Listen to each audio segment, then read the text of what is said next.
Российский независимый журналист Александр Сотник из-за угроз покинул Россию. В своем видеообращении, размещенном на YouTube-канале «Сотник ТВ», он заявил, что в целях безопасности выехал в Грузию. Журналист отметил, это не иммиграция, а эвакуация на время.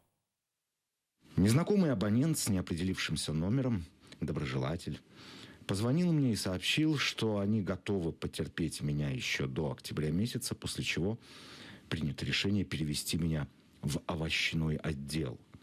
Да, они умеют формулировать. К большому сожалению, я вынужден на какое-то время покинуть Россию. Я поехал в Грузию. Я буду какое-то время жить там. Но, неуважаемая Габуха, ты, пожалуйста, не упарывайся от радости в связи с моим отъездом, потому что здесь остаются операторы. И канал «Сотник ТВ» продолжит свою работу.